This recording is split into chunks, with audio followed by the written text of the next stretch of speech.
Hello and welcome to another episode of The World is Our Cloister, the monthly podcast of the Irish Dominicans, where we let you glimpse a little bit of our life in the cloister, but we also take a look at the world through a Dominican lens.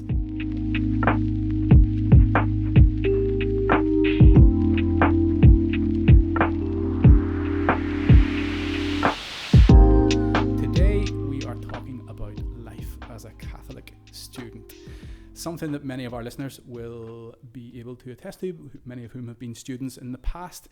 And to join us today, in a very providential way, we actually have two Catholic students. So both from Trinity University in Dublin, one being Tim Puskiewicz. That's me.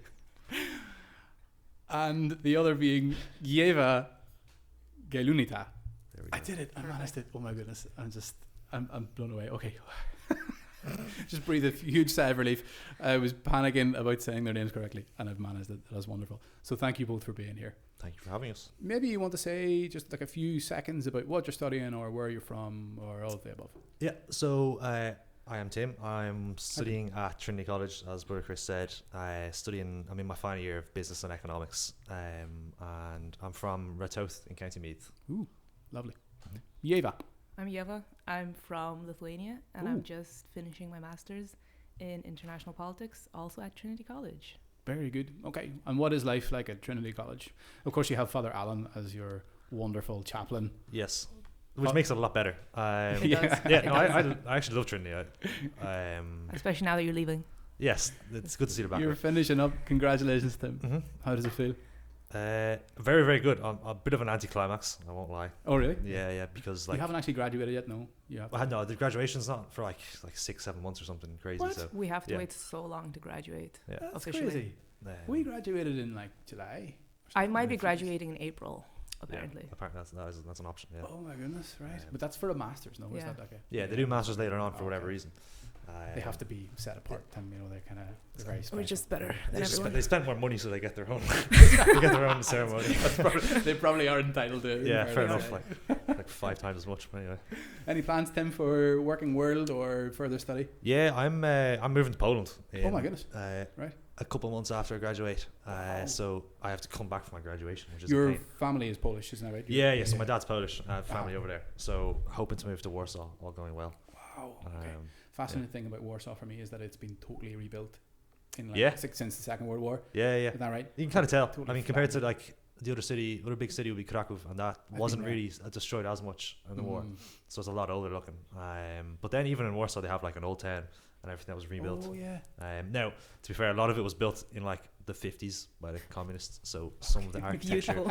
isn't that amazing. Brutalist, I think, is the Literally, yeah, technical honestly. term for that architecture. I was there not so long ago, Traditional. and there's like a massive statue of like a miner, like a coal miner, and That's where he's moving on his own volition. that's where It's I a moving decided to go. statue.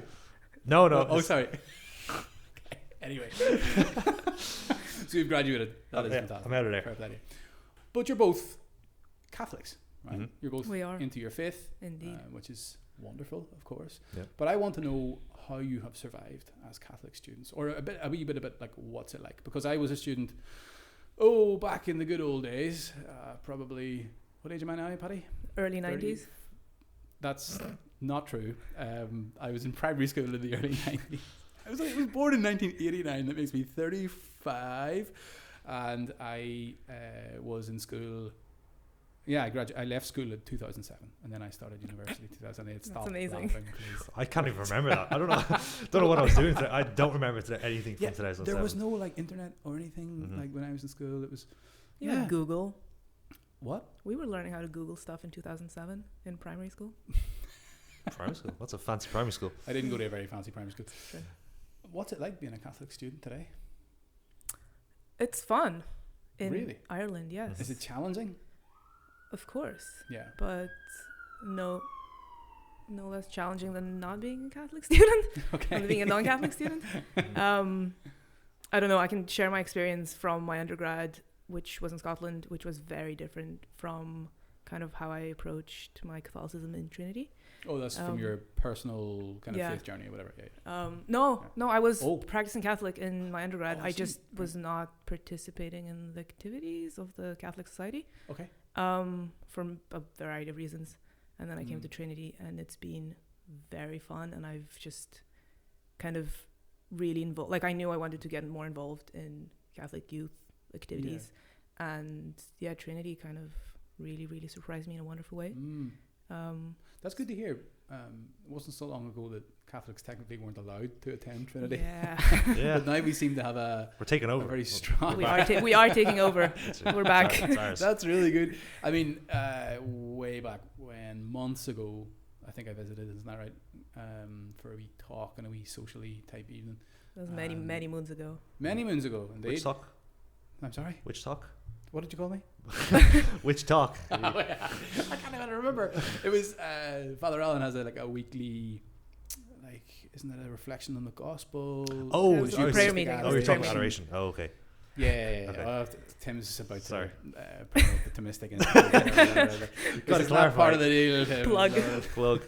Yeah. I think I was actually really pleasantly surprised by how many people were there. And there's I think more have come since then. Oh, yeah. That was wonderful. November or something. Well, it's not so wonderful because, I suppose it was the effect of my being there that probably... Yes, that was it. What it was. They heard that you were there, and... Debatable. Tim, let's be Yes. what has your experience been like over, how many, 3 years? Yeah, almost 4, but yeah. Yeah. Oh, almost 4. Yeah. But very good as well. There's a really, really good community at Trinity, and it's grown the last couple of years by a good bit. So the first year it was the Zoom year. They started online. Yeah, started online. So it was all. It's like they tried their best, different Catholic groups and stuff, but obviously it was tricky. It wasn't much happening. But it was it's been really, really good. And then I mean within the Catholic society, it's great. Things are growing, there's things happening. But even outside of Catholic circles, and when you're in classes or just at different events and stuff in college, it's pretty. I think it's gotten better. The kind of atmosphere towards Catholics. That's my opinion anyway. Has it? Well, okay, so last say 2-3 years, yes, but that's because it's a lot better than when it was in first year. Because in first year I was doing politics and sociology. Okay. And so there were some. So you just dropped out of politics, and then it got better for you. Yeah. Basically, you should try that. as a politics TA, I had a different experience. No, I'm saying debate wise, and you're talking about gender and family and stuff like this. Which are topics that Catholics should absolutely be engaged in. Yeah. But also topics where we're probably going to disagree. Exactly. So that's where you see the disagreement with the most. So it's probably a bit more tricky. You have to navigate it a bit better. But then I think, to be honest, I think as long as you're not really, really annoying people the whole time, it's in your class and stuff about Catholicism. No, don't think so. That's kind of how you graduated, yeah. Yeah. As long as you're not I guess really getting into people's faces about stuff, but at the same time not hiding anything, then people are generally pretty nice about it. Yeah, I remember at Queen's again, way back when, but we actually started a pro-life society. And it was banned for a while before we kind of went and argued our case. They weren't going to let us have a society dedicated to the promotion of the pro-life message. Yeah, they did that in Trinity as well. I think we had a similar situation. I don't understand the logic behind it, but nevertheless, seemingly the neutral position is the opposite. Mm-hmm. I couldn't disagree more. But you said that you have a different experience to Tim? Somewhat. Specifically in politics, or? I think because I was a teaching assistant for the TA. Yes, the tutorials that Tim was doing in first year, that he had all the difficult debates in. So I was the one moderating those seminars. So you're in control. I think it was probably actually better than I thought it would be, because again, first and second years, this was TAing for politics, introduction to politics. Yeah. We had some interesting conversations about the referendum that was happening in March. But again, I think again, as Tim said, it's if you're kind of open about it and you know where you stand, there's a respectful way of saying where you stand and what you believe in, and then kind of course the debate was going in one direction, but then if you again, I had the power, so I did you can somewhat moderate it, and then you kind of, if you point it back or kind of recenter the debate, a lot of the students kind of respond to that, and a lot of them would go up to me after class and be like, oh, I'm glad you said that, we were kind of afraid to speak up, and I'm like, That's funny. I mean, Father Alan, again, your chaplain, who's getting Big plenty fan, of shout big outs, fan. despite the fact he's playing really hard to get. I'm trying to get him onto the podcast. Does he listen to it? No Doubt. comment. Does he know what a podcast is? was So I he keep was trying to get he him in the onto Zoom meetings in first year? Yeah, he was. Yeah. Really? Yeah. Oh yeah, very good. Okay, so he's technologically adept. Mm-hmm. But he told a story in class actually recently that he was at a talk, I think, with regards to gender theory, and the presentation that was being given was very kind of, let's allow everything, let's allow surgeries and medications and whatever else. Yep. Not very discerning. And Father Alan was sitting thinking, this is, I wonder, is everybody agreeing? And he said it just took one person who put their hand up and challenged the speaker, and all of a sudden everybody started challenging. Yeah. That seems like my experience as well. Okay. Everybody thinks I better not say anything until. Yeah, I think because the general consensus, maybe again, kind of shout out to Trinity. In Trinity, it's very leaning towards one direction. Like the mainstream is kind of, everyone thinks the mainstream is in one position, but if you actually, kind of stand up and say one or two things kind of against it, but not in an aggressive way, a lot of people actually agree with you and are quite happy that you say that. Yeah, I mean, I remember we had to do I can't remember what class it came up or how they justified making us do this, but it was like a diversity training type thing in a business class for some reason, and I was a lot of it was pretty frustrating and kind of strange stuff. But then afterwards, I thought I was going to be the only person who was like, what is up with that? Why did we do this? But a lot of people were. So a lot of people, I guess, will kind of keep it to themselves. That if any kind of backlash against the mainstream, will keep kind of quiet about it. But it's there. Every now and again, just to warn you, I do throw in fancy Latin phrases. We love that. Nemo dat quod non habet. Okay, so just let that sink in for a moment. It's a fancy way of saying that nobody gives what he doesn't have, right? So in order for you to participate in these discussions, which you should, which all of us really should, and especially Catholic students, because that is when the mind is being formed, you can't participate unless you're feeding your faith and your belief system in some way. Absolutely. How do you do that as Catholic students? Personally, and then how, I suppose it's the same thing, like how ought we to do that as Catholics? Yeah, I think you have to get in, you have to have a group of people you can kind of rely on. For and, sure. bounce questions and stuff off, having all the Catholic Society stuff, just loads of friends who are into their faith in Trinity. That helps so much because you just learn a lot. If you have those same conversations in class with a group of Catholics, you'll learn so much. People know what they're talking about generally. Especially at Trinity, especially the Laurentian Society. Yeah, very intelligent people. More shout outs, Some of them anyway. So we've managed to get the Thomistic Institute and Laurentian Society. Yes. Well, you invited two people from Father Trinity, Alan. so you weren't. Father Alan, and yet another shout out for Father Alan. I mean, he is very big relevant here, I suppose. Yes. It's a big factor. It's often said that no man is an island, no woman is an island, particularly for Catholics. I mean, I remember I went from, again, Queens in the ancient history. We had a very good group of Catholics. It was my experience as well, coming back. I had a kind of an experience in Lourdes, which no one seems to go to anymore. But again, maybe that's also ancient history. It's Tim's favourite place in the world. I like Lourdes. Are you serious? Yeah, I went to okay, school. you're coming back on a podcast for another episode of Lourdes. Sounds good. I'll what do I have to say to get back on the podcast?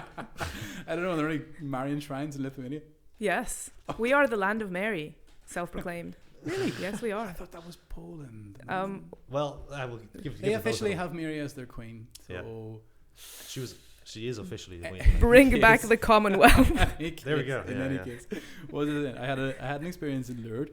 Then I came back, but very crucially, right? I'd had the experience, and I needed the mind to be formed. I needed questions answered, and like you said, Tim, there was a group of students there, providentially for me, who were in the chaplaincy, surrounding themselves with good stuff. It's not that you're in the bubble, right? But it's that your mind does have to be formed to a certain extent, especially at that vulnerable stage. Having graduated, then I went out to Derry to work for a year, and I found I was surrounded by really good people, but non-practicing people, or non-Catholics even. And I found, the faith started to weaken, or how would you even define like how it weakens, maybe doubts creeping in, maybe, less enthusiastic about prayer and attending the sacraments and these kinds of things. I think it's important that we engage in society, obviously, but you're right. We've got to have a community. So like kind of something you can rely on. Like I said, it's not a bubble. So, like it's not a bad thing. I think people can kind of probably think too much about, am I spending too much time with Catholics or too much time with non-Catholics? Like just do both. Balance, It could become a bubble. Yeah. I wanted to contradict both of you No, a little bit. You're absolutely right. I think it could become a bubble, Mhm. and that might have been one of the reasons why I wasn't so involved in my undergrad. Just because it's hard. I think one of your questions you said to think about. It's kind of hard to enter or kind of join. But once you do, I guess you're kind of into it, and then So it's. I think there's in my personal experience, there's a danger of it becoming a bubble. Okay. Which is cool, but it could become an echo chamber kind of situation. So it's really interesting to interact with people who challenge you and believe the opposite of what you believe, or don't believe anything, which is even more challenging. Yeah, last month we did an episode on social media, as Catholics, and it's one of the things that we were ruminating on was whether or not the social media scene for Catholics becomes this kind of echo chamber, even if you're constantly consuming the social media material, content, isn't that the technical term? Content which is, good and wholesome and Catholic and whatever else, but you're not exposed to any contrary views. I kind of like it though. It's become like my Instagram. You do like the bubble or you don't? I do.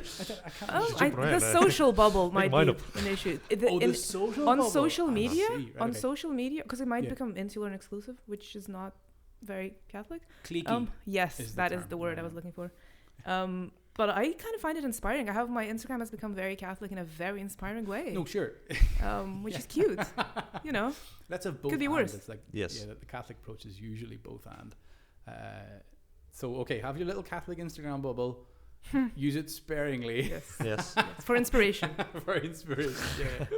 Yeah. Community is one way you feed your faith as Catholics, and that's specifically as Catholic students. As Catholic students, you're going to be reading books a lot. Do you find you're drawn towards any particular type of reading in order to feed your faith? I've bounced around so much between different stuff. So, like, I'd say originally, what I would have liked to read the most is just about different saints, just like kind of biographical things. That's just, really cool. I think more so like a teenage type thing that I just love doing. Then, more spiritual reading as well. So the likes of Saint Teresa of Avila. Narnia. I'm literally Can be reading. spiritual. I know. I'm reading Narnia right now, so that works. That too. And then I'm intimidated to say this with a Dominican, but like more kind of like philosophy and theology a little bit. What are they? Yeah, don't ask me. Ask me wrong. I wouldn't know. I just watch TikToks. That's all. That'll do. That's In my your favorite. bubble. But yeah, so I bounce around a lot. But yeah, you have to be able to, like a basic way of saying it is like do stuff on your own. Yeah. Like not just relying on group the whole time. So read a few books or go to mass like in your own parish, or make sure that like you do some kind of prayer on your own. Yeah. Because there's so much happening in Catholic circles that your whole faith could just be relying upon like big retreats, like adoration events and things like this. Like like learn how to just be in a church on your own. So, interesting. Right. So one of the things as well, I don't think we got around to talking about it with the social media episode. Paddy, correct me if I'm wrong, but it's that social media, and it's applicable to the university as well. It can take you out of, it can create an almost like a fantasy land, right? Where everything is rosy, and I do this on a Monday night, and I go to my prayer group on a Tuesday, and I do. Whereas, living life as a Catholic can also be quite humdrum, right? Whether it's in your parish, and it's also the case that like even though famous bishops and priests and what have you are on social media and doing great work, you have one already. You have a bishop, right? So in real life. Yeah, it's important to maintain your connection with your local church at the same time, right? And again, that has to be applicable. That is relevant to my own. Here we go, journey. Sorry, I usually say that word with some difficulty, but it's out now. Journey. I tended to forget all about it. Yeah. But it's only really as I entered like the working world, I would have said that the parish life, became something Kind of realised that was lived in my own life. Yeah. You know. I mean, I was pretty lucky that my parish was I had a very kind of active parish at In home. Rototha. Yeah, in Rototha the whole time. So, I guess I've always kind of had the kind of more social side of, I don't know what to call it, like the Catholic circle, like in Trinity, like society events, to praying with other people. But then just in my own parish, like it's a good place that I'm able to, to kind of pray and grow as well.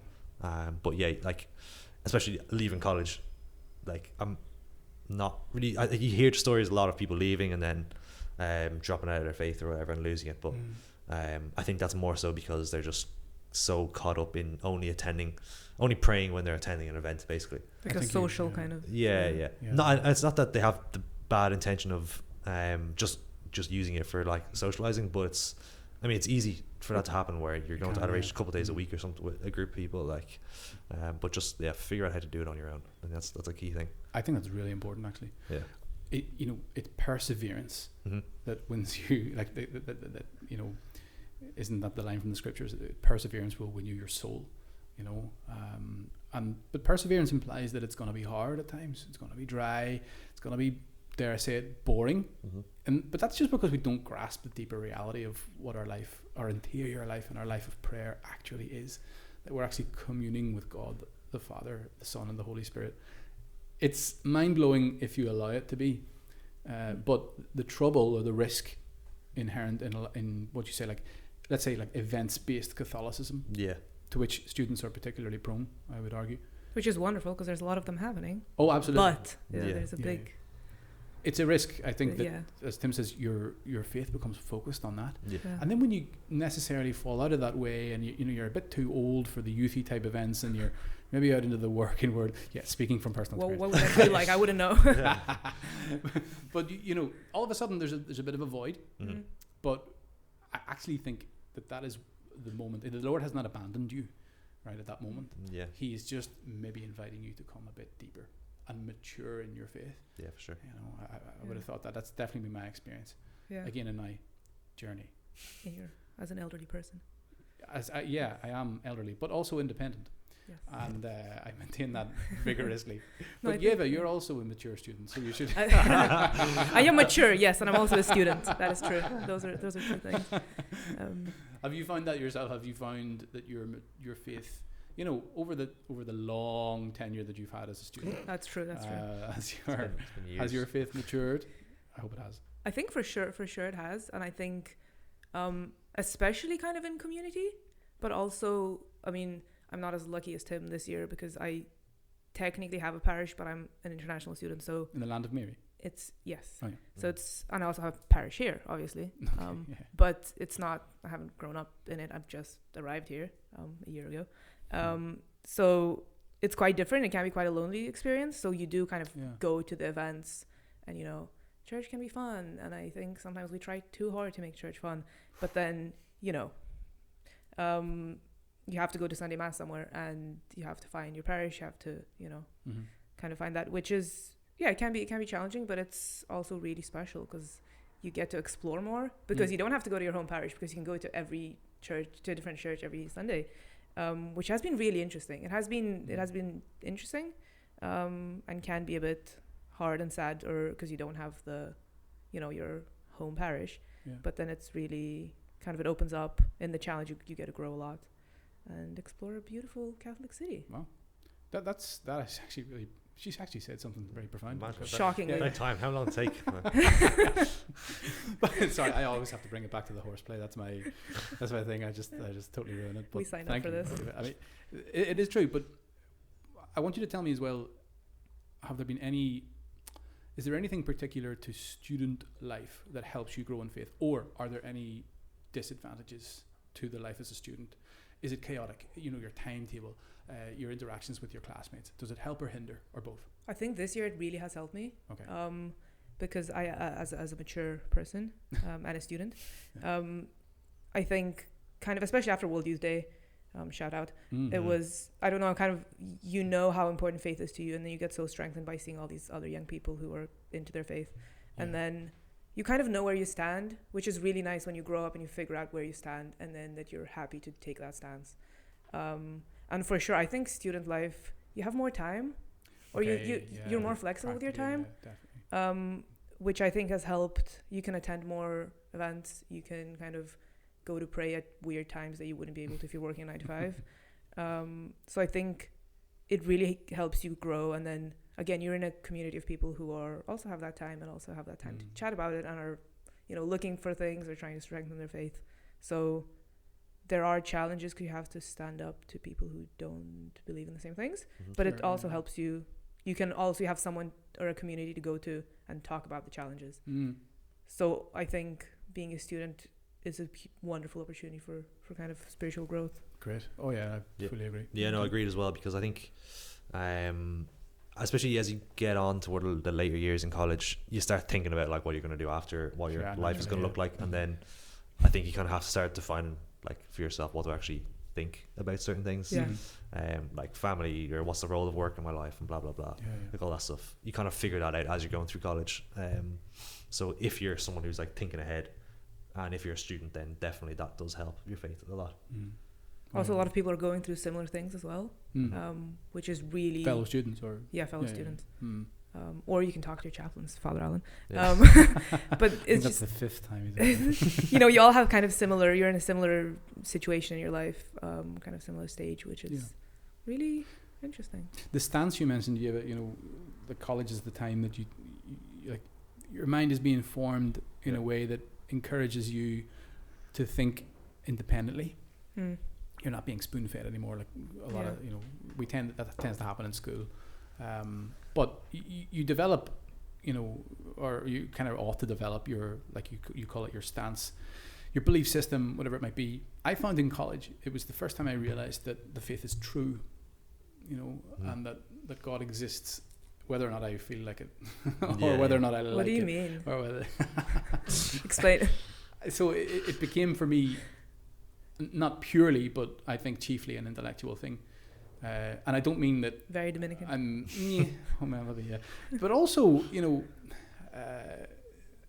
I tend to believe that people's our spiritual life should be founded on the truth. So when I say intellectual, I don't mean like the hoity-toity, like reading big books with small glasses. I mean Trinity.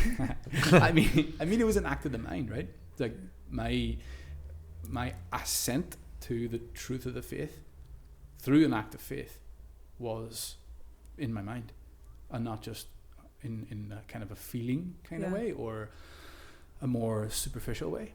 College was the first time I realized, you know what, I have to figure out whether this Catholic thing is real.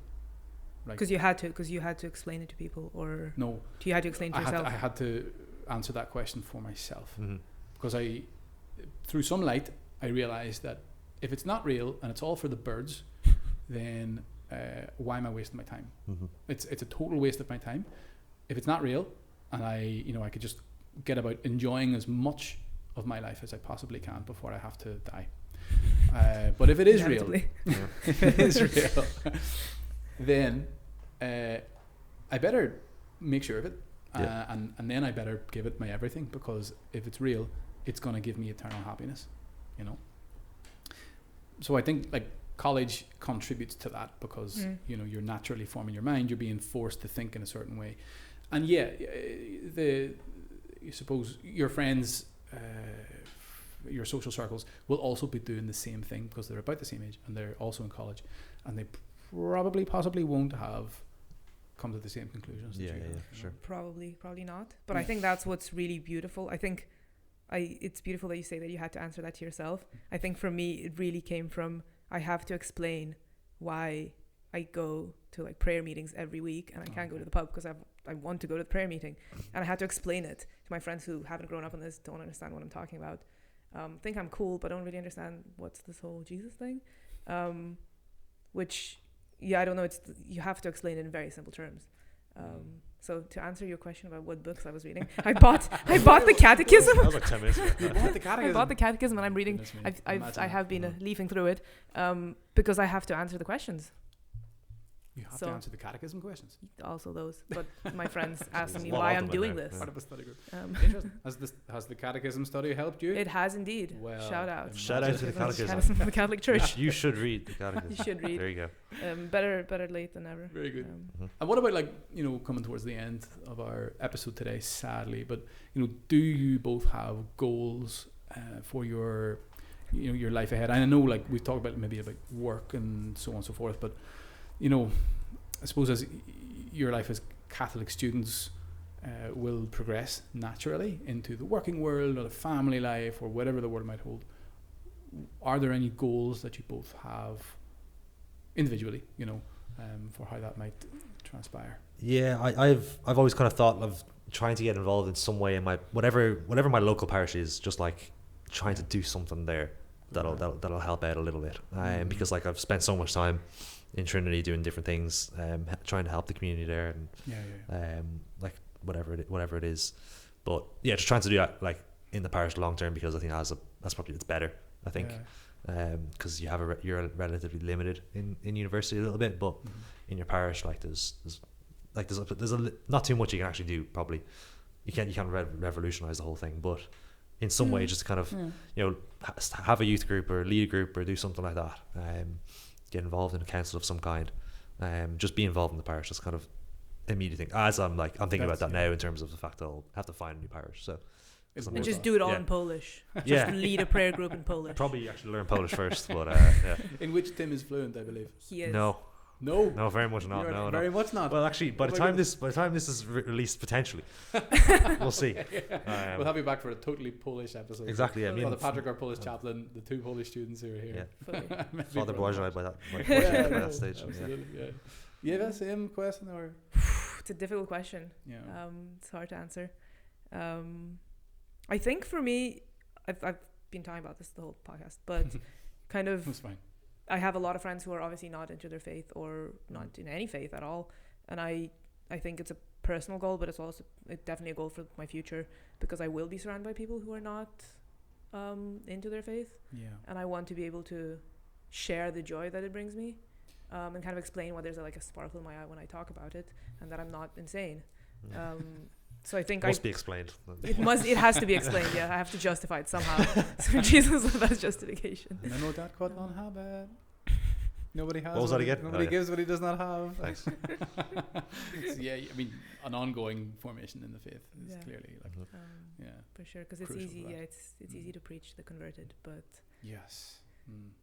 Once you go into the big bad world, Yeah. yes, but hopefully your life as Catholic students has helped you. For sure. for sure. For the last time, you know, the chaplaincy under the tutelage of Father Allen has been instrumental in coming. And Father Peter. Your Shout out to And Father Peter. Father That's- Sure. Peter, yes. Oh, there's a second chaplain. There is a Oh second yeah, chaplain. of course. Gosh, talk about being in a bubble. But I don't think Father Being in a Peter, Yeah. Father Peter will not listen to this podcast. Yeah. I doubt it. Oh, right. That is a challenge for Father Peter.